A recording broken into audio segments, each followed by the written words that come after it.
Nothing beats a great cake, a sort of a show-off trophy for party food. So I'm gonna make the most amazing flourless chocolate cake, but with a twist. First thing first, make the caramel. Flatten the sugar, never stir a caramel. Rule number 1. Now keep the pan nice and flat. I'm gonna flavor this caramel with a little bit of mint. Give it a little chop. Sprinkle that into the caramel. Don't get the caramel too dark, just nice and light. A little teaspoon of oil onto the tray and rub that in. And then pour out your caramel. If I was making a caramel sauce, then I'd put butter and cream into the caramel, but I want this nice minted brittle running through my cake. Whilst the caramel cools down on a tray, I'm gonna make my cake. First, melt good quality dark chocolate in a bain-marie. Heating it directly in the pan would destroy the cocoa fats. Always in a bowl over boiling water. In a mixing bowl, sugar, 2 whole eggs and 3 egg yolks. Whisk until beautifully light and creamy and the colour changes to a light yellow. The more you mix the eggs and the sugar, the lighter that texture in the centre of the chocolate cake. Next, melt some butter into your warm dark chocolate and stir.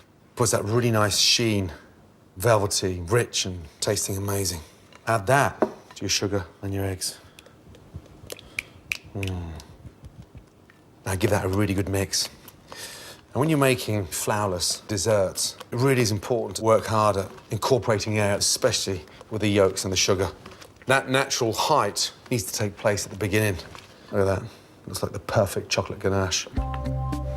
Then separate 4 egg whites into a bowl.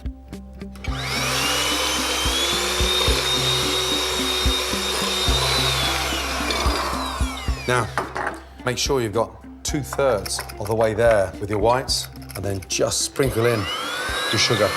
Almost like a meringue. And the firmer you make these now, the more it will elevate your cake in the oven.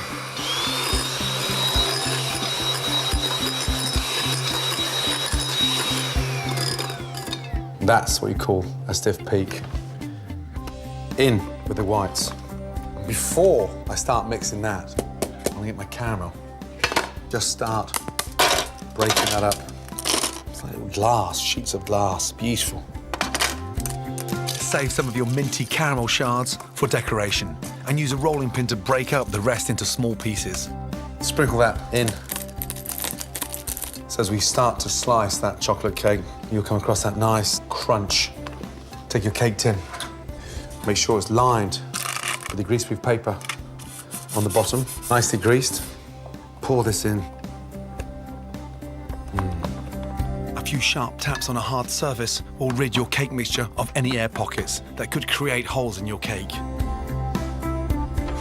Sit that in the oven, 180. After 35 minutes, my chocolate mint cake is cooked, and whilst it cools down, I can whip up a peppermint cream topping. Add sifted icing sugar and a few drops of peppermint extract to double cream, and whisk until it's just holding its shape. Spoon your minty cream on top of the cake, leaving a small border free to make it easier to cut. For a cake that can't fail to attract attention at your party, scatter over the remaining caramel mint shards.